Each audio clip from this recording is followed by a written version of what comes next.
ਵਾਹਿਗੁਰੂ। ਗੁਰੂ ਸਾਹਿਬ ਸ੍ਰੀ ਗੁਰੂ ਗੋਬਿੰਦ ਸਿੰਘ ਜੀ ਮਹਾਰਾਜ ਚਮਕੌਰ ਦੀ ਗੜੀ 'ਚੋਂ ਨਿਕਲ ਕੇ ਚਲਦੇ ਚਲਦੇ ਮਾਛੀਵਾੜੇ ਪਹੁੰਚ ਗਏ ਹੈ ਔਰ ਮਾਛੀਵਾੜੇ ਕੁਛ ਦਿਨ ਦਾ ਟਿਕਾ ਕਰਕੇ ਆਪਣੇ ਸੇਵਕਾਂ ਦੇ ਵਿਸ਼ਰਾਮ ਕਰਦੇ ਹੋਏ ਨਬੀ ਗਣੀ ਖਾਂ ਦੇ ਘਰ ਪਹੁੰਚੇ ਹੈ ਔਰ ਬਿਨਤ ਬਣਾਈ ਹੈ ਕਿ ਗੁਰੂ ਸਾਹਿਬ ਨੂੰ ਉੱਚ ਦਾ ਪੀਰ ਬਣਾ ਕੇ ਜ਼ਾਲਮਾਂ ਦੇ ਘੇਰੇ 'ਚੋਂ, ਦੁਸ਼ਮਣਾਂ ਦੇ ਘੇਰੇ 'ਚੋਂ ਬਾਹਰ ਕੱਢ ਦਿੱਤਾ ਜਾ। ਨਬੀ ਖਾਨ, ਗਣੀ ਖਾਨ ਔਰ ਭਾਈ ਦਇਆ ਸਿੰਘ ਤੇ ਦੂਜਾ ਸਿੰਘ ਜਿਹੜਾ ਸੀ ਉਹਨਾਂ ਦੇ ਨਾਲ ਪੰਜਾਂ ਪਿਆਰਿਆਂ ਦੇ ਵਿੱਚੋਂ ਉਹਨਾਂ ਨੇ ਉੱਚ ਦਾ ਪੀਰ ਬਣਾ ਕੇ ਗੁਰੂ ਸਾਹਿਬ ਨੂੰ ਦੁਸ਼ਮਣਾਂ ਦੇ ਘੇਰੇ ਤੋਂ ਬਾਹਰ ਕੱਢਿਆ। ਰਸਤੇ ਵਿੱਚ ਦੁਸ਼ਮਣਾਂ ਨੇ ਚੈਕਿੰਗ ਵੀ ਕੀਤੀ, ਪਰ ਚੈਕਿੰਗ ਦੇ ਵਿੱਚ ਜਿਹੜਾ ਬੰਦਾ ਚੈੱਕ ਕਰਨ ਆਇਆ ਸੀ ਉਹ ਸਾਹਿਬ ਸ੍ਰੀ ਗੁਰੂ ਗੋਬਿੰਦ ਸਿੰਘ ਜੀ ਦਾ ਫਾਰਸੀ ਦਾ ਅਧਿਆਪਕ ਸੀ। ਉਸਨੇ ਹਾਂ ਜਵਾਬ ਦਿੱਤਾ, ਪਰ ਜਾ ਕੇ ਦੁਸ਼ਮਣਾਂ ਨੂੰ, ਮੁਗਲਾਂ ਨੂੰ ਜੋ ਅਧਿਕਾਰੀ ਸੀ ਕਿ ਵਾਕਿਆ ਹੀ ਇਹ ਸੱਚ ਦਾ ਉੱਚ ਦਾ ਪੀਰ ਹੈ, ਇਹਨੂੰ ਜਾਣ ਦਿੱਤਾ ਜਾਵੇ। ਇਸ ਤਰ੍ਹਾਂ ਗੁਰੂ ਸਾਹਿਬ ਅੱਗੇ ਪਹੁੰਚਦੇ ਹੋਏ ਦੀਨਾ ਕਾਂਗੜ ਦੀ ਧਰਤੀ ਤੱਕ ਪਹੁੰਚ ਗਏ ਔਰ ਦੀਨਾ ਕਾਂਗੜ ਦੀ ਧਰਤੀ ਦੇ ਉੱਤੇ ਰਾਏ ਕੱਲੇ ਦੇ ਕੋਲ ਕਈ ਦਿਨ ਵਿਸ਼ਰਾਮ ਕੀਤਾ। ਉੱਥੋਂ ਹੀ ਪਤਾ ਕੀਤਾ ਸਾਹਿਬਜ਼ਾਦੇ, ਨਿੱਕੇ ਸਾਹਿਬਜ਼ਾਦਿਆਂ ਦੀ ਸ਼ਹੀਦੀ ਦਾ ਔਰ ਮਾਤਾ ਗੁਜਰੀ ਜੀ ਦਾ ਅਕਾਲ ਚਲਾਣਾ ਔਰ ਛੋਟੇ ਸਾਹਿਬਜ਼ਾਦਿਆਂ ਦੀ ਨੀਹਾਂ ਦੇ ਵਿੱਚ ਚਨਵਾ ਦੀ ਸ਼ਹੀਦੀ ਦੀ ਜਿਹੜੀ ਖਬਰ ਸੀ ਉਹ ਨੂਰਾ ਮਾਹੀ ਲਿਆ ਕੇ ਗੁਰੂ ਸਾਹਿਬ ਨੂੰ ਸਮਝਾ ਰਿਹਾ, ਦੱਸ ਰਿਹਾ। ਇੱਥੋਂ ਗੁਰੂ ਸਾਹਿਬ ਨੇ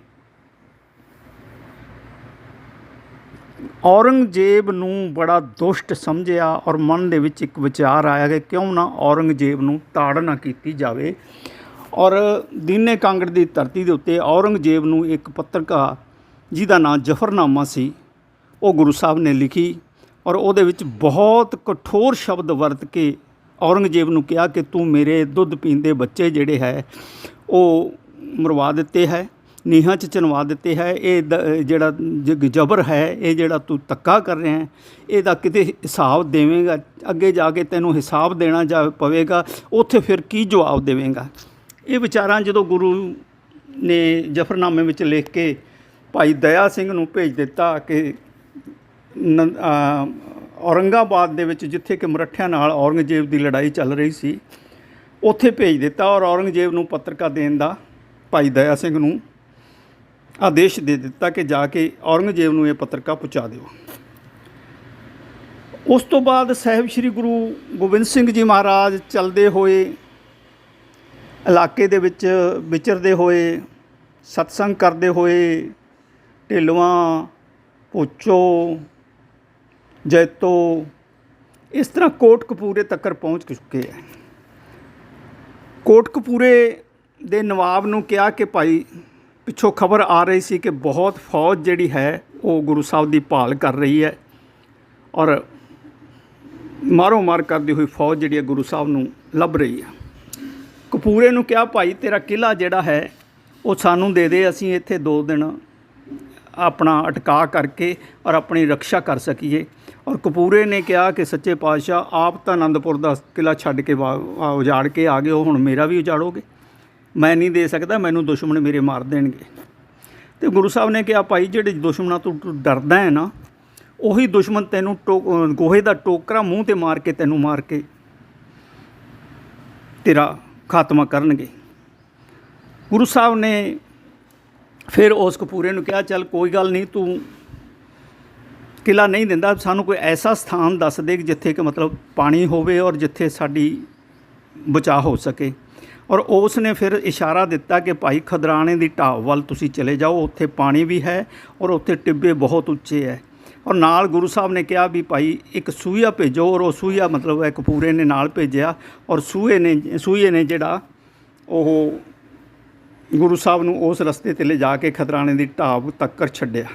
ਇਹ ਸੂਈਆ ਵੀ ਜਿਹੜਾ ਸੀ, ਜਦੋਂ ਪਾਣੀ ਦੀ ਕਿਸੇ ਨੂੰ ਲੋੜ ਪੈਂਦੀ ਸੀ ਨਾ, ਤੇ 1 ਰੁਪਈਆ ਲੈ ਕੇ ਉਹਨਾਂ ਸਮਿਆਂ ਦੇ ਵਿੱਚ 1 ਕੌਲੀ ਕਹਿ ਲਓ ਪਾਣੀ ਉਹ ਦਿੰਦਾ ਹੁੰਦਾ ਸੀ, ਕਿਉਂਕਿ ਖੁਸ਼ਕ ਇਲਾਕਾ ਸੀ, ਪਾਣੀ ਦੀ ਬੜੀ ਲੋੜ ਸੀ, ਪਾਣੀ ਦੀ ਬੜੀ ਕਮੀ ਸੀ, ਸਿੱਖਾਂ ਕੋਲੇ ਪਾਣੀ ਖਤਮ ਹੋ ਗਿਆ ਸੀ। ਪਰ ਇਹ ਜਿਹੜਾ ਸੀ ਇਹ 1 ਰੁਪਈਆ ਲੈ ਕੇ ਸਿੱਖਾਂ ਨੂੰ ਪਾਣੀ ਦਿੰਦਾ ਹੁੰਦਾ। ਇਸ ਤਰ੍ਹਾਂ ਮਤਲਬ ਗੁਰੂ ਸਾਹਿਬ ਨੇ ਆ ਕੇ ਖਦਰਾਣੇ ਦੀ ਢਾਬ 'ਤੇ ਡੇਰਾ ਲਾ ਲਿਆ।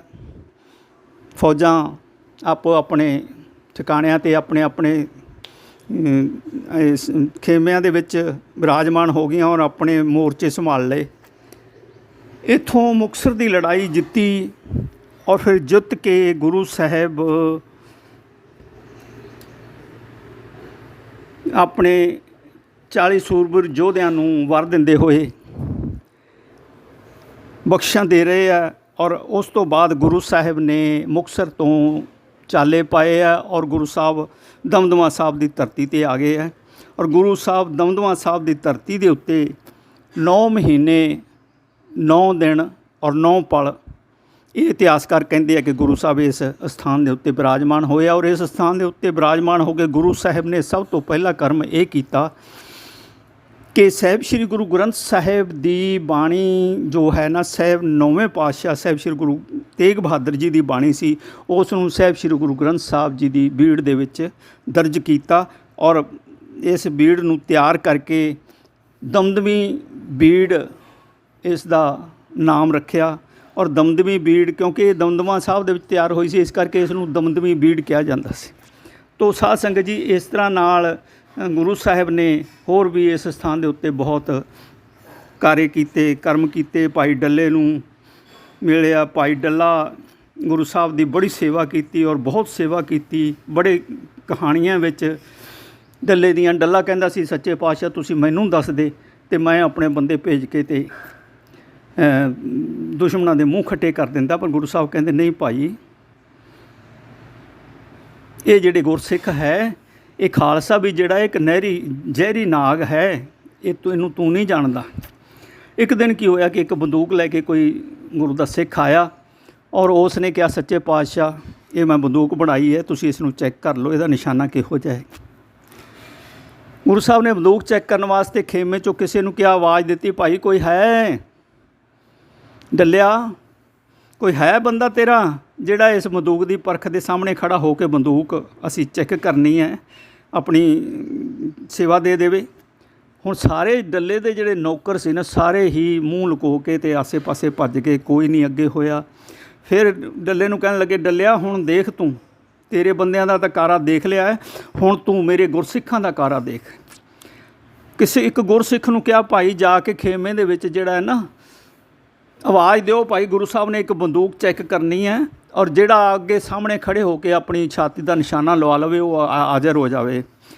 ਉੱਥੇ 1-2 ਪਿਓ ਪੁੱਤ ਜਿਹੜੇ ਆ ਆਪਸ ਵਿੱਚ ਦੀ ਪੱਗ ਬੰਨ ਰਹੇ ਸੀ ਔਰ ਉਹ ਦੋਨੋਂ ਹੀ ਪੱਗ ਬੰਨ੍ਹਦੇ ਹੀ ਭੱਜ ਕੇ ਅੱਗੇ ਆਏ। ਮੈਂ ਜਾਊਂਗਾ। ਪਿਓ ਕਹਿੰਦਾ ਮੈਂ ਜਾਊਂਗਾ, ਪੁੱਤ ਕਹਿੰਦਾ ਮੈਂ ਜਾਊਂਗਾ। ਪਿਓ ਕਹਿੰਦਾ ਨਹੀਂ ਮੈਨੂੰ ਲੈ ਕੇ ਜਾਓ, ਪੁੱਤ ਕਹਿੰਦਾ ਨਹੀਂ ਮੈਨੂੰ ਲੈ ਕੇ ਜਾਓ। ਉਹ ਦੋਨੋਂ ਗੁਰਸਿੱਖ ਜਿਹੜੇ ਆ ਉੱਥੇ ਹਾਜ਼ਰ ਹੋ ਜਾਂਦੇ ਆ ਔਰ ਗੁਰੂ ਦੇ ਸਾਹਮਣੇ ਉਹ ਦੋਨੋਂ ਮਤਲਬ ਜਿਹੜੇ ਹੈ ਸਿੱਖ ਆਪਣੇ ਆਪ ਨੂੰ ਕਹਿੰਦੇ ਆ ਸੱਚੇ ਪਾਤਸ਼ਾਹ ਮੇਰੇ 'ਤੇ ਨਿਸ਼ਾਨਾ ਲਾਓ, ਔਰ ਪੁੱਤਰ ਕਹਿੰਦਾ ਮੇਰੇ 'ਤੇ ਨਿਸ਼ਾਨਾ ਲਾਓ। ਹੁਣ ਗੁਰੂ ਸਾਹਿਬ ਨੇ ਨਿਸ਼ਾਨਾ ਲਾਇਆ, ਨਿਸ਼ਾਨਾ ਲਾਇਆ ਨਹੀਂ ਹੈ, ਨਿਸ਼ਾਨਾ ਤਾਣਿਆ ਹੈ ਔਰ ਗੁਰਸਿੱਖ ਆਏ ਛਾਤੀ ਖੜ ਕੇ ਤਾਣ ਕੇ ਆਪਣੇ ਖੜੇ ਹੈ ਔਰ ਗੁਰੂ ਸਾਹਿਬ ਨੇ ਬੰਦੂਕ ਥੱਲੇ ਕਰ ਲਈ ਹੈ। ਵੇਖਿਆ ਡੱਲਿਆ, ਇਹ ਹੈ ਮੇਰੇ ਸਿੱਖਾਂ ਦਾ ਖੇਲ। ਮੇਰੇ ਸਿੱਖ ਜਿਹੜੇ ਹੈ ਧਰਮ ਵਾਸਤੇ, ਸੱਚ ਵਾਸਤੇ ਮਰਨ ਤੋਂ ਡਰਦੇ ਨਹੀਂ ਹੈ। ਤੋ ਇਸ ਤਰ੍ਹਾਂ ਦੇ ਕਈ ਕਾਰੇ ਸੀ ਇਸ ਦਮਦਮਾ ਸਾਹਿਬ ਦੀ। ਔਰ ਦਮਦਮਾ ਸਾਹਿਬ ਤੋਂ ਬਾਅਦ ਫਿਰ ਗੁਰੂ ਸਾਹਿਬ ਚੱਲ ਕੇ ਇਸ ਇਲਾਕੇ ਦੇ ਵਿੱਚ ਦੀ ਹੁੰਦੇ ਹੋਏ ਸਰਸੇ ਤੋਂ ਬਾਅਦ ਸੁਹਾਵਾ ਸਾਹਿਬ, ਪੱਲੂ, ਬੀਕਾਨੇਰ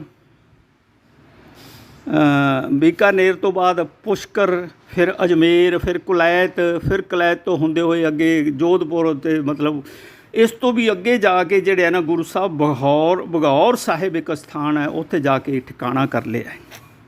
ਗੁਰੂ ਸਾਹਿਬ ਨੇ ਕੁਛ ਦਿਨ ਉੱਥੇ ਠਿਕਾਣਾ ਕੀਤਾ ਹੈ ਔਰ ਬਗੌਰ ਸਾਹਿਬ ਦੇ ਠਿਕਾਣੇ ਦੇ ਉੱਤੇ ਹੀ ਗੁਰੂ ਸਾਹਿਬ ਨੂੰ ਜਿਹੜਾ ਔਰੰਗਜ਼ੇਬ ਸੀ ਨਾ, ਉਸ ਦੀ ਖਬਰ ਮਿਲੀ। ਕਿਉਂਕਿ ਗੁਰੂ ਸਾਹਿਬ ਇਸ ਇਲਾਕੇ 'ਚ ਕਿਉਂ ਜਾ ਰਹੇ ਸੀ? ਕਿਉਂਕਿ ਔਰੰਗਜ਼ੇਬ ਨੇ ਇਹ ਕਿਹਾ ਸੀਗਾ, ਜ਼ਫਰਨਾਮਾ ਜਦੋਂ ਉਹਨੂੰ ਗੁਰੂ ਗੋਬਿੰਦ ਸਿੰਘ ਜੀ ਨੂੰ ਗੁਰੂ ਗੋਬਿੰਦ ਸਿੰਘ ਜੀ ਨੇ ਮਤਲਬ ਜਦੋਂ ਇਹ ਲਾਂਭਾ ਦਿੱਤਾ ਸੀ ਨਾ,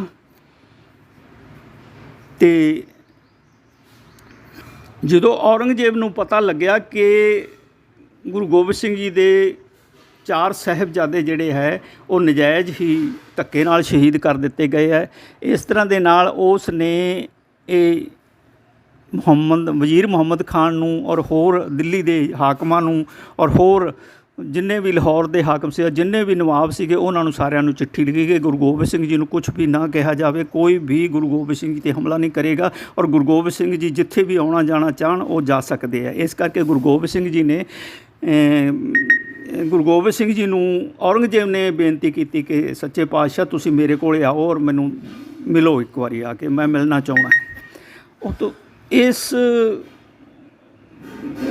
ਬੇਨਤੀ ਨੂੰ ਗੁਰੂ ਸਾਹਿਬ ਨੇ ਕਿਹਾ ਵੀ ਚਲੋ ਨੰਦੇੜ ਸਾਹਿਬ ਵਾਲੇ ਪਾਸੇ ਨੂੰ, ਮਤਲਬ ਚਲੋ ਦਕਸ਼ਣ ਵਾਲੇ ਪਾਸੇ ਨੂੰ, ਜਿੱਥੇ ਔਰੰਗਾਬਾਦ ਦੇ ਵਿੱਚ ਔਰੰਗਜ਼ੇਬ ਵਿਰਾਜਮਾਨ ਹੈ, ਉੱਥੇ ਚੱਲਾਂਗੇ। ਦਰਸ਼ਨ ਪਾਣੀ ਜਿਵੇਂ ਵੀ ਹੋਣਗੇ ਸੰਗਤਾਂ ਦੇ ਕਰਦੇ ਰਹਾਂਗੇ, ਔਰ ਨਾਲ ਨਾਲ ਸੰਗਤਾਂ ਦੀ ਸਤਸੰਗ ਹੋ ਜਾਏਗੀ, ਇਲਾਕੇ ਦਾ ਦੌਰਾ ਹੋ ਜਾਏਗਾ, ਔਰ ਨਾਲੇ ਔਰੰਗਜ਼ੇਬ ਨੂੰ ਮਿਲ ਲਿਆ ਜਾਵੇਗਾ। ਪਰ ਸਾਧ ਸੰਗਤ ਜੀ, ਹੋਇਆ ਕਿ ਜੋ ਵਿਧੀ ਦਾ ਵਿਧਾਨ ਹੈ ਉਹੀ ਹੁੰਦਾ ਹੈ। ਔਰੰਗਜ਼ੇਬ ਜਦੋਂ ਸਾਹਿਬ ਸ੍ਰੀ ਗੁਰੂ ਗੋਬਿੰਦ ਸਿੰਘ ਜੀ ਬਗੌਰ ਸਾਹਿਬ ਦੇ ਵਿੱਚ ਵਿਰਾਜਮਾਨ ਸੀ, ਉਦੋਂ ਔਰੰਗਜ਼ੇਬ ਨੇ ਜਦੋਂ ਭਾਈ ਦਇਆ ਸਿੰਘ ਨੇ ਜਾ ਕੇ ਜ਼ਫਰਨਾਮਾ ਦਿੱਤਾ, ਅਤੇ ਜ਼ਫਰਨਾਮਾ ਜਦੋਂ ਪੜ੍ਹਿਆ ਅਤੇ ਉਹ ਜ਼ਫਰਨਾਮੇ ਦੀ ਜਿਹੜੇ ਲਫ਼ਜ਼ ਸੀ, ਜਿਹੜੇ ਸ਼ਬਦ ਸੀ, ਉਹ ਔਰੰਗਜ਼ੇਬ ਦੇ ਤੀਰਾਂ ਵਾਂਗੂ ਚੁੱਭ ਗਏ, ਔਰ ਉਸ ਨੂੰ ਗਿਆਨ ਹੋ ਗਿਆ ਕਿ ਇਹ ਮੈਂ ਨਜਾਇਜ਼ ਕੀਤਾ ਹੈ, ਔਰ ਇਹਦਾ ਲੇਖਾ ਜਿਹੜਾ ਧਰਮਰਾਜ ਦੇ ਅੱਗੇ ਕਿਵੇਂ ਹੋਏਗਾ। ਧਰਮਰਾਜ ਦੇ ਅੱਗੇ ਤਾਂ ਗੁਰੂ ਗੋਬਿੰਦ ਸਿੰਘ ਜੀ ਆਪ ਖੜੇ ਹੋਣਗੇ, ਫਿਰ ਮੇਰੇ ਨਾਲ ਕੀ ਹੋਏਗਾ।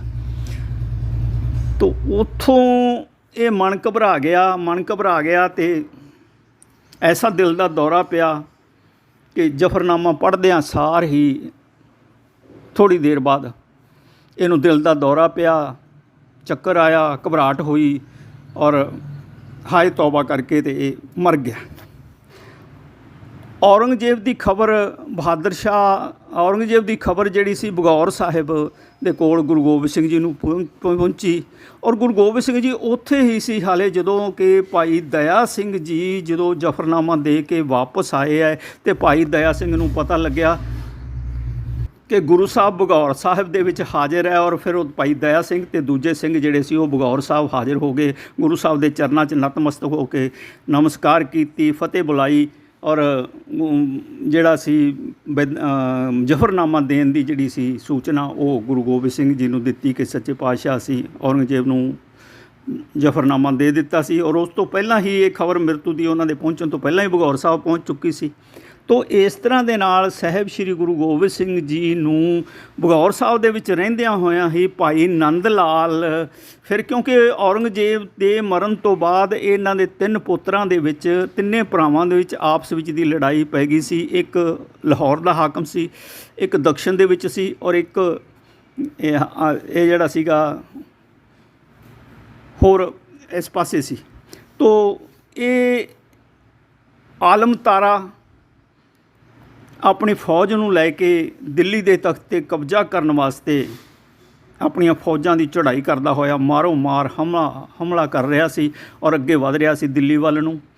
ਤਾਂ ਨੰਦ ਲਾਲ ਨੂੰ ਬਹਾਦਰ ਸ਼ਾਹ ਨੇ ਬੇਨਤੀ ਕੀਤੀ ਕਿ ਤੂੰ ਸਾਹਿਬ ਸ੍ਰੀ ਗੁਰੂ ਗੋਬਿੰਦ ਸਿੰਘ ਜੀ ਨੂੰ ਕਹੇ ਅਤੇ ਮੇਰੀ ਮਦਦ ਗੁਰੂ ਸਾਹਿਬ ਜੀ ਕਰ ਦੇਣ ਤਾਂ ਮੈਂ ਰਾਜਾ ਬਣ ਸਕਦਾ, ਗੁਰੂ ਸਾਹਿਬ ਦੀ ਮਦਦ ਦੇ ਨਾਲ ਮੈਂ ਰਾਜਾ ਬਣ ਸਕਦਾ। ਇਹ ਬੇਨਤੀ ਭਾਈ ਨੰਦ ਲਾਲ ਜੀ ਨੇ ਗੁਰੂ ਸਾਹਿਬ ਦੇ ਕੋਲ ਬਗੌਰ ਸਾਹਿਬ ਆ ਕੇ ਕੀਤੀ, ਔਰ ਫਿਰ ਬਗੌਰ ਸਾਹਿਬ ਤੋਂ ਗੁਰੂ ਸਾਹਿਬ ਨੇ 500 ਸਿੱਖਾਂ ਦਾ ਜਥਾ ਜਿਹੜਾ ਸੀ ਉਹ ਬਹਾਦਰ ਸ਼ਾਹ ਦੀ ਸਹਾਇਤਾ ਵਾਸਤੇ ਭੇਜ ਦਿੱਤਾ। ਉਸ ਤੋਂ ਬਾਅਦ ਗੁਰੂ ਸਾਹਿਬ ਆਪ ਵੀ ਜਿਹੜਾ ਹੈ ਉਹ ਜੰਗੇ ਮੈਦਾਨ ਦੇ ਵਿੱਚ ਹਾਜ਼ਰ ਹੋਏ, ਔਰ ਆਲਮ ਤਾਰਾ ਜਿਹੜਾ ਸੀਗਾ ਉਸ ਨੂੰ ਮਾਰਿਆ।